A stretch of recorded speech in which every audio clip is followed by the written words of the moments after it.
Hey guys, welcome back to All Things Knives. It's your host Fletcher, and today we are doing a first impressions on the Spyderco UK pen knife, or better known as UKPK. So this is a slip joint example from Spyderco. It is made in their Golden, Colorado plant. This example is in CPM 10v. And it is a factory second, as you can tell by the notch there. This one, I think, is because there was a little mark on the FRN. So instead of selling it to someone with that mark or just tossing the knife, they did a factory second sale on it. Everything else on this knife feels excellent. This one, unlike the Slip It you probably saw a couple videos ago, does have a half stop. You can almost flick this knife open, which I do have you kind of definitely have to get your wrist into it. There we go. So if you kind of know what you're doing, or maybe it's really broken in, you can fling it open. This one's pretty centered. This is a pretty good example of a UKPK in terms of the fit and finish. The only problem was that little mark on the FRN, which I don't really give a hoot about. So I did want to get some S110v, just so I can kind of compare it to some of the other high edge retention steels.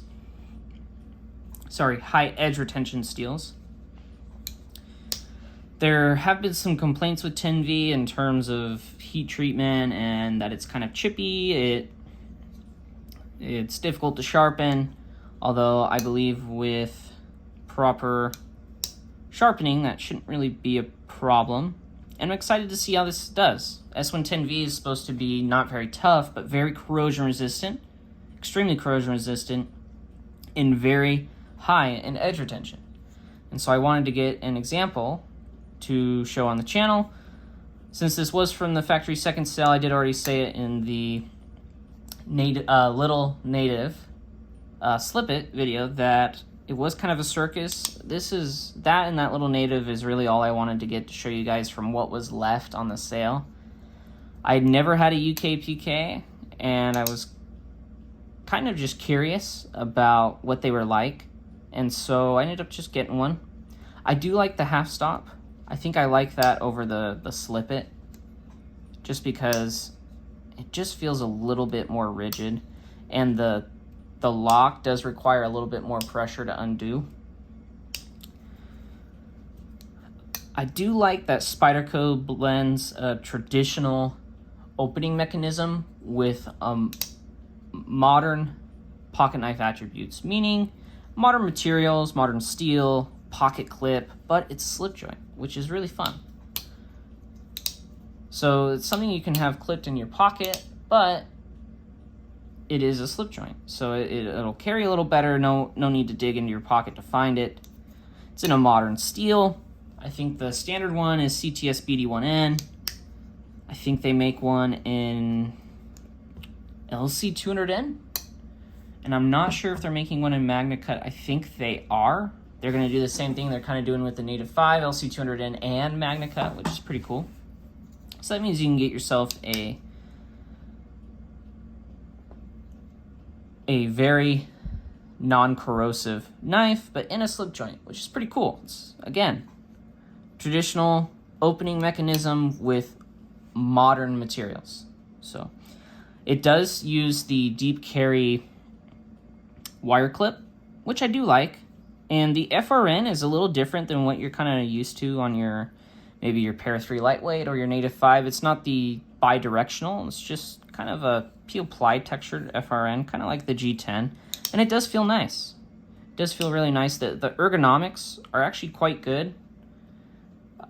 It would fit someone with even, I think, slightly larger hands. So if you wear like a large to XL glove, this would probably fit your hands as long as you're using the choil.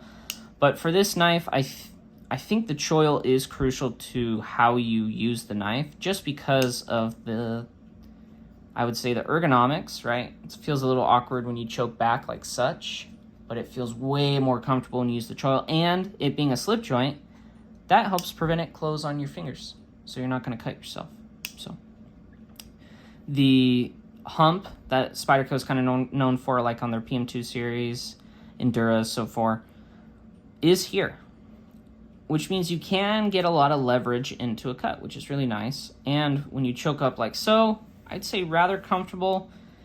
If you do have slightly fatter fingers, the hump, I don't think will be as comfortable. The blade stock isn't super thick. If I had to guess, it starts at like a 0.11 or a 0.12.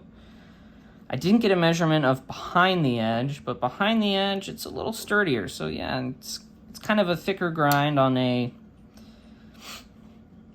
traditional style knife. So even though it is a traditional style knife, I think their intentions with this is you can use it like maybe any of their other designs. You just have to be careful about it closing on you.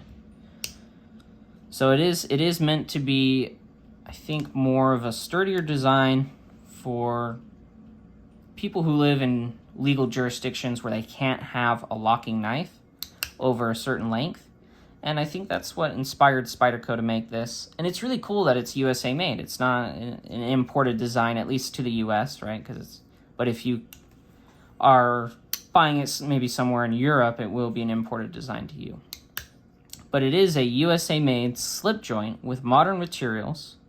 I think that's really cool, and I'm really excited to see how S110v performs. I did used to have a S110v PM2, ended up selling it. I didn't get much carry on it, and I needed the money for something else, so I ended up selling it. This one, because it's a factory seconds, I'm just going to kind of use and abuse and see how the S110v performs, see if it really is chippy, see what I think it'll prefer a lower grit edge as opposed to a polished one. Just because of the carbide volume. You want to expose all that carbide. Kind of some of the things I've heard about S110v. You can't really strop it back because of the way the steel breaks down. It's meant to kind of microchip, and so you kind of get a little, almost like micro serrations as it breaks down, but that's meant to prolong cutting life on one edge. Meaning, since you can't really strop it, you got to go back to the stone every time. So, but I am excited to carry this guy, and I am excited to see how it does. I think this is a good work companion. Just from the day or two I've carried it already, because this is only a first impressions video, so it's not a review. But after I do get some carry time on this guy, I do expect a review on it.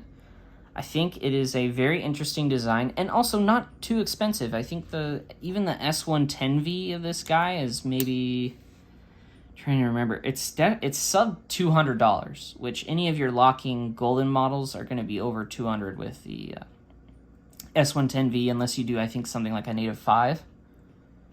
So I think for anyone looking to do S110v, I think this is your cheapest option from Spyderco's, the UKPK. Because it's FRN. It's also lightweight and slim.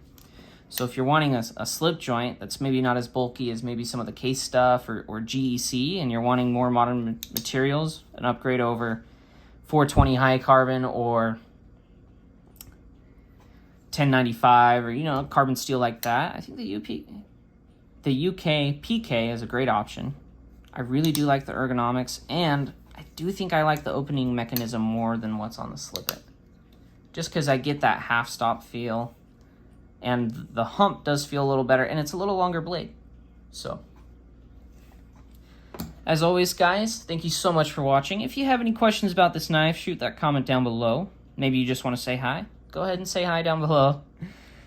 If you did like this video, hit that thumbs up button. And if you've seen several of my videos and you have liked them, go ahead and hit that subscribe button. Helps the channel out.